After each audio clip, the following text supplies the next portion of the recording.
Hey guys, welcome back to today's video. And in this new today's video, it's going to be a brand new video, part of a video series of breaking up the two-party duopoly. And in this new video series, this is going to be about another third-party candidate that's running for Virginia House of Delegates in 2021. And as you may remember from yesterday's video, I also promoted another independent candidate that was also running for House of Delegates running for the Commonwealth's House of Delegate election in 2021, and his name was Louis V. Cecily. And as you learned, he was an independent candidate. He will be a fighter for the people, fighter for you in District 59. The candidate I'm promoting today is not running as an independent. He's running as a nominee of a political party, and he's also running in a different district to actually represent this district in the House of Delegates. And his name is, let me see if I can find him. He'll be running in District 61, and his name is Joseph Paschal, and he's running as the nominee of the Libertarian Party. And something similar to Joseph Paschal, he's the district in District 61, similar to District 59, is that it's a very strong Republican district. And once again, like what I said in yesterday's video, regardless if it's safe Republican, if it's safe D, if it's safe for one political party, still turn out for your candidate. Don't be discouraged by a district index. Don't be discouraged by what some pollsters are ranking an election races, if it's presidential, House or Senate or local, if they're labeling as likely or safe or lean, still vote, because you don't know what's going to happen on election day. It might be a totally different outcome. Still vote. Still turn out and vote for your favorite candidate. Vote your conscience and vote for your favorite. Vote who best aligns with you. And regardless if it is safe for one party, regardless if one person says that it's pretty much over. There is no competition here. The incumbent is going to be it's going to have a complete easy path towards re-election, or this candidate is going to have an easy path toward election. It's already over. It's over before it begins. Don't listen to that. Because honestly, you don't know what's going to happen. Look what happened in 2020, in the 2020 election. All the polls said in the House of Representatives that the Democrats were going to win by big margin. It was going to be a blue tsunami type of outcome. And guess what? The Democrats suffered by a lot. They lost around, I would say, like close to 13 seats actually. So that honestly shows you that polls don't matter. People who are engaged in these pollsters or who are saying that it's going to be a blowout, that they're saying that this is going to be a blowout election. Well, don't listen to them. They're not always 100% correct. Regardless of what one person says about an election, still vote in that election. Still vote. Still turn out for your favorite candidate. Still turn out for the candidate that you want to support, that you want to vote for, that you honestly believe to your heart is best to represent you in your district, that is best to be your next governor of Virginia, that's best to represent your communities, your local communities, that's best to represent you in the United States Senate, that's best to represent you even in the U.S. Congress. Still turn out for your favorite candidate, regardless if it is safe for one political party, regardless if it is safe. If one person is saying it is safe, still turn out, because you never know what's going to happen. Because elections are always unpredictable. Always, and I mean always, don't stay home and vote. Don't stay home and not vote. Turn out for your favorite candidate. Turn out. Regardless if it might split the vote, big deal. You still turned out. You still turned out for your favorite candidate. You voted who you feel like is best to represent you in public office. Now let's talk about Joe Paschal. That's running to be how Virginia's House of Delegate. That's running in District 61 to be your delegate for House 61. And like all my other videos, I will leave his campaign website in the description below, so you guys can check him out, because you never know at the end of this video if you do live in this district, or if you don't. If you do live in this district, still vote for him. Consider supporting him, because you never know. He might actually be the candidate that best aligns with your values, the best aligns with your beliefs, and he might be a delegate that will fight for you, that will fight for the people, that will not be beholden to the Republican or Democratic Party. He'll be a fighter for you. You never know that. And honestly, like what I said in all my videos, everyone has great ideas to how we can fix our major problems together, how we can fix your state's problems, how we can fix your local community's problems, or how we can fix the entire nation's problems. Everyone has great ideas if we all bring everyone in the discussion to how we can reform our democratic elections, of how we can reform our healthcare system, of how we can reform our rebuild our crumbling infrastructure. Everyone has great ideas to how we can address the major problems of our time. So now let's talk about him. Now let's talk about Joe Paschal as a candidate. About Joe. Joe Paschal was raised in Mecklenburg County. His father owned a body shop, and his mother was a security guard. He spent his youth working in the family body, learning real-world skills. He started working construction at age 18 and has been doing it ever since now, 30+ years.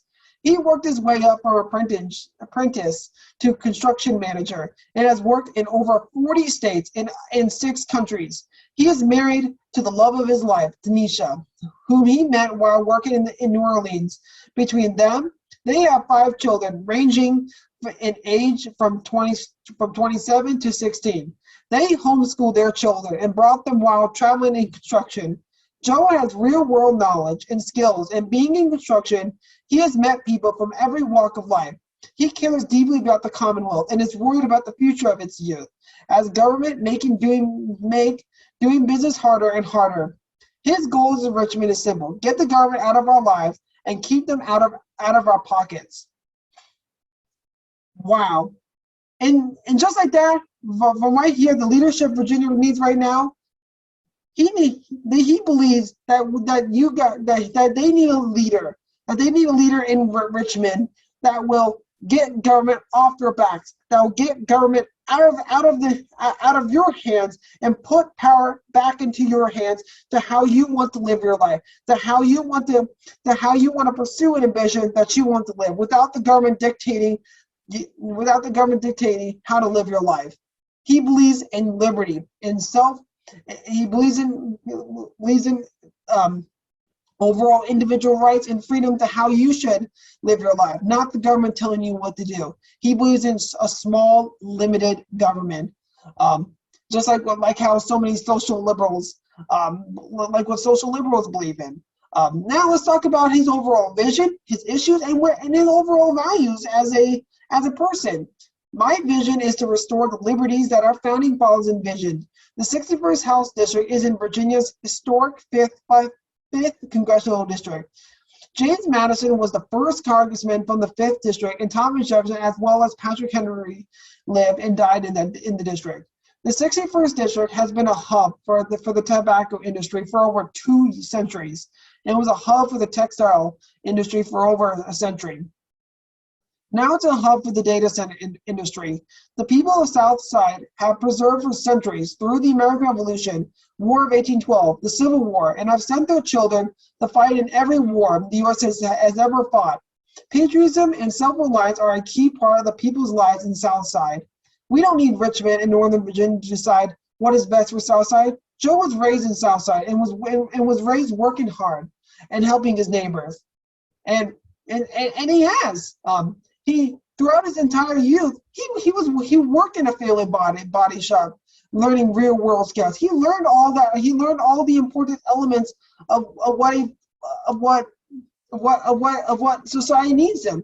He worked his butt off, getting to a place where he is now, and that is running to be delegate of District 61, to be your delegate of District 61 that will represent you in Virginia's House of Delegates.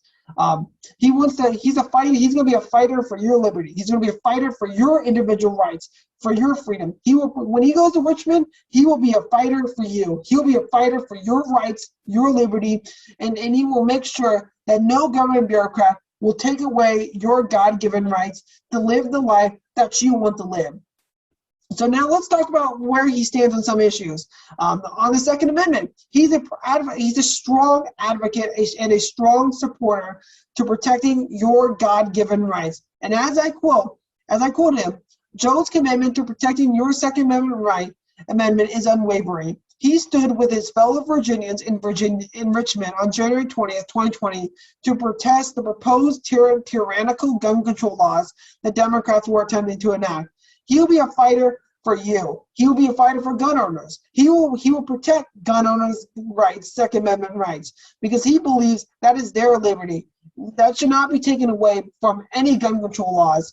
He believes in protecting your rights. He will stand up to any gun control laws that Richmond proposes. He will be a fighter for your liberty. He will be a fighter for your individual rights, to pursue a right that you want to live. And as well, let's go even more.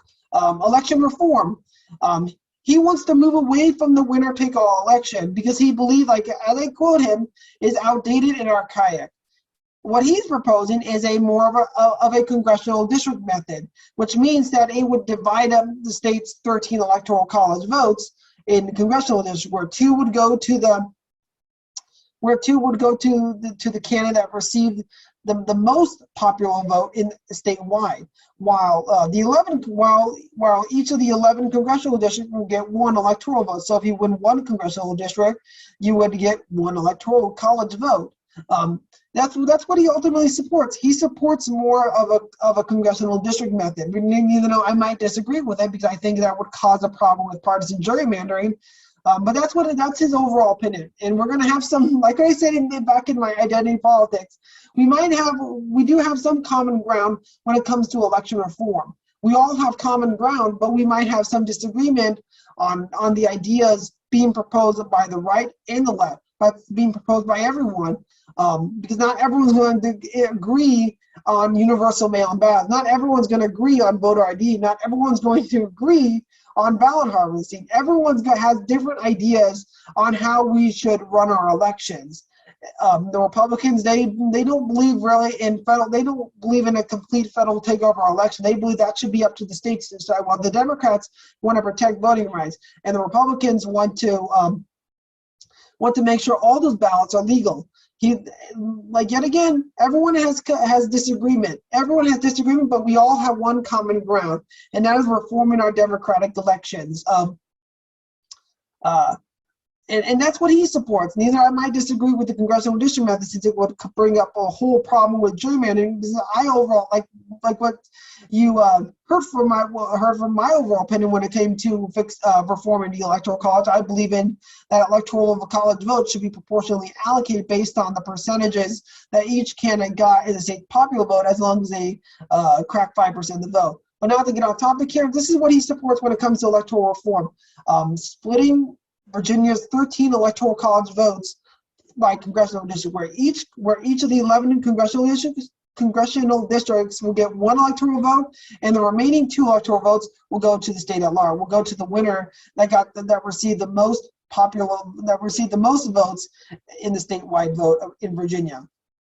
As well, he also supports the elimination of personal property taxes. And as I quote him again, the Commonwealth's practice of taxing automobiles, boats, and aircraft for private use is nothing more than theft. I propose eliminating these taxes by using the legalization of cannabis and hemp tax revenue created from cannabis. And hemp businesses will more than recover the lost revenue from those personal property taxes. I would also like to put more tax exemptions in place for real property. Taxing a person to the point that they have to sell their property is the very definition of tyranny. And this is going back to his overall campaign. He wants to restore the liberties as the founding fathers envisioned it, restoring their vision where all Americans, all Virginians in the 61st district have the liberty, have the freedom to pursue a right that they want to live. If it is by eliminating personal property taxes, if it is by protecting your Second Amendment right, and even legalizing cannabis. He will fight. He will be a fighter for all people. He will be a fighter to protect your God-given rights. And as well, the last major key of issue that he also supports is the expansion of rural broadband, which ultimately means is that he wants to actually work very well to actually ensure where he wants to bring high-speed internet, all those internet providers to bring that service to the rural areas where no one is being left behind, no one. Because from his overall experience with the pandemic, what he saw was children suffered because the schools were closed and most didn't have access to the internet to properly attend virtually. So the ultimate overall ideal principle of bringing service providers to rural areas, he wants to make sure everyone has access to high-speed internet, to make it substandard for everyone, where everyone has access to it. He wants to make sure no one is being left behind, even our children. He wants to make sure they all have the access to properly attend school and classes virtually, where they're getting the education to become incredible citizens, to become incredible people that will guide us into a more perfect union, as Thomas Jefferson, as James Madison, as John Adams, and even Andrew Jackson all envisioned it to be. A nation where everybody has the liberty to pursue a life that they want to live. And that's what he will be if elected to the House of Delegates from District 61. And that's overall where he stands on a lot of issues. But let's go into a couple more. He also, like when it comes to civil rights restored for 69,000 Virginians, he's a strong advocate for restoring felons' right, ex-felons' right to vote, restoring their right to vote, their right to elect leaders that best represent their values as long as they complete their sentence from prison, as long as they complete their prison sentence. He supports that because he believes, and that's something I also support. I believe felons should have the right to vote. Ex-felons that are on parole, that have completed their prison sentences, they should have the right to vote, because I ultimately believe in second chances. If people that came out of prison and they became better people, that became better citizens, that can contribute very well to our society, that can even to help us even strive to an even more perfect union, then they should have their right. They should have their full individual rights restored. They should have their full rights, the right to vote, to serve on a jury, to run for office, become a public notoriety, and carry a firearm. Everyone should have their right, all individual rights, because I honestly believe in second chances. If I believe in second chances, everyone should have their civil rights restored. Once they complete their prison sentence, everyone should have their rights restored. And that's what he will fight for. He will fight to give all people that were sent to prison give them all to restore their voting rights once they're released. Because honestly, giving them all, they're automatically restoring everybody's right to vote, everybody's right to pursue a life and a society that they want to live. And that's another stance that he supports: restoring felons' right to vote, restoring their individual rights once they're released from prison. As well, he yet again back on another thing when it comes to energy choice, and this obviously goes back to restoring your individual rights, restoring your own liberty without the government dictating you how to live your life. He also supports giving you the individual freedom, giving you many energies. He wants to propose an energy choice program where it allows all eligible customers to shop around and choose a gas supplier that best suits your needs. So once again, opening up to more choices, more competition in the energy sector, where everybody has a chance to choose if they want to use gas or they want to use electric. He believes in consumer choice. He believes in individual rights, individual liberty. And that's going back. He believes that everyone should have the freedom to pursue a life that they want to live, to actually make the decision individually rather than as a collective, to make decisions of how they want to live their life, of what is the best energy source that better suits their needs, that better suits their that actually better suits their income, that they can actually afford, rather than rather than someone from Richmond telling you how to live your life, how to what energy source you have to use.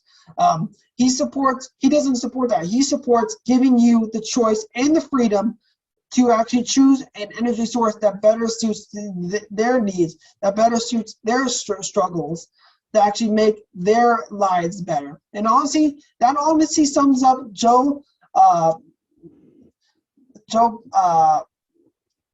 Paschal's campaign to be the delegate of Virginia's House of Delegate District 61.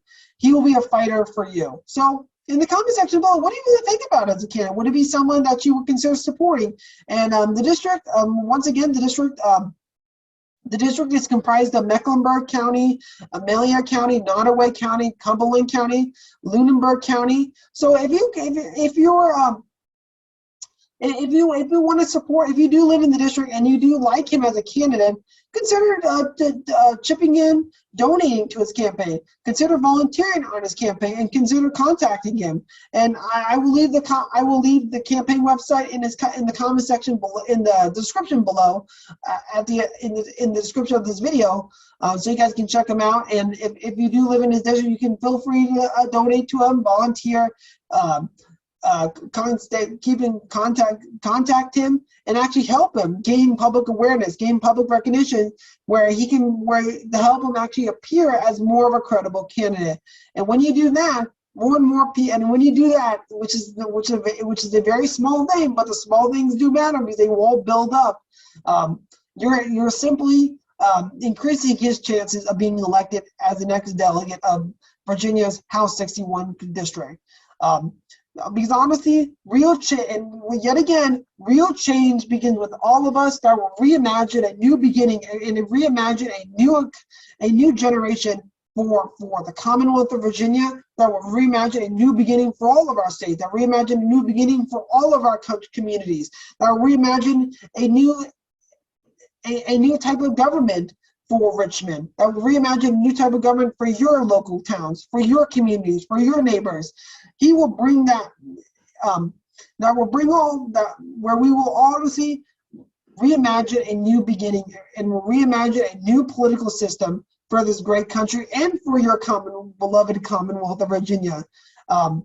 And honestly, we'll talk about him as a candidate. Would it be someone that you would consider voting for? Even if you don't live in the district, or if you do live in the district and don't want to support him, still talk about him with other people, and actually to help him raise their public awareness. Because if you might not support him and don't want to vote for him as a candidate, maybe other voters might want to vote for him. Talk about him as a candidate. Give more people a real candidate that they can get behind. Give everyone a real voice where we can all turn out in our elections. We can all turn out to vote for candidates that best represents our values, that will reimagine a new beginning for this great Commonwealth, and that will ultimately trickle up to reimagine a new beginning for this great country that we call America. So thank you guys so much for watching, and talk about him as a candidate. What do you guys think about him? And also talk about other third-party candidates that's also running for office in 2021, 2022, 2024. Because I will talk about them on this channel and even on social media to actually give more Americans a real candidate that they can get behind, a real voice that they can get behind, where we're honestly creating where we're creating a far more perfect union, where all people can get behind, can have the right to get behind a candidate that they believe is best to run the country, that best to represent their district, that best to represent their state, and that's best to lead your communities to a path towards prosperity and strength for all people in your communities. So once again, guys, thank you guys so much for watching, and don't forget to like and subscribe for more content on this channel. And and don't forget to comment down below. And until next time, guys, this is the Young Centrist, and I am out.